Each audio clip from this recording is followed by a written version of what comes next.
What truth is there behind the learning to read versus reading to learn saying? None. And I'm here to tell you why.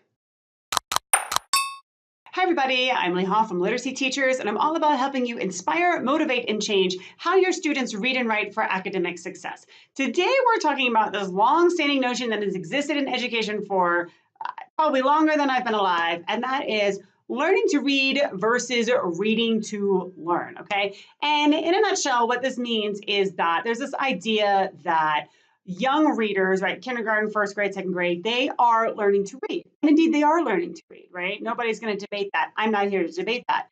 But they're learning to read. They're not so much reading to learn. And that the emphasis in those early grades really needs to be on the skills that are needed to help students learn to read, okay? Then somewhere around third or fourth grade, there is this shift, all right? This is the logic behind this, that students transition. They've learned how to read, so they don't really need to do that anymore. Now the reading instruction needs to center on reading to learn, and that's exactly what it sounds like. We're reading to learn information, ideas, etc., okay? That is a logical fallacy that I want to disrupt for you today. So first of all students, K-12, all students are always learning how to read, and all students, again, K-12, are always reading to learn. Now, yes, obviously, in those early elementary grades, we are providing focused, intensive instruction to help students learn how to read.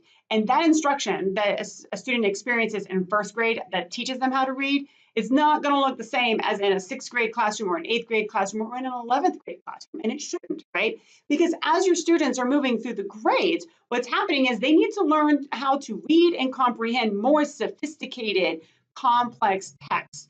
And so what they're reading in first grade obviously is very simplistic compared to what they're reading in 10th grade, okay? Which means that the reading instruction itself has to change. So in first grade, where you might be working on phonics, you're not going to be working on phonics in 10th grade, right? You're going to be looking at more about comprehension skills, comprehension strategies, text structure, text organization, much more refined, nuanced skills that students need that they have to learn in order to access those texts so that they can then learn information. So students are always learning how to read. It's just that translates differently what it looks like across the grades. It gets more and more complex, and it also gets more discipline specific the older that the students get. And they're always reading to learn, okay? They're always reading to get new information, get new understandings about the world, get new understandings about themselves. That's always ongoing as well. So as a teacher, what can you do? You can help out here by always providing your students with reading instruction that is going to be purposeful and responsive to your particular context, your grade, your students, your discipline, and it's going to be nuanced in ways that make sense for your grade, your students, and your discipline.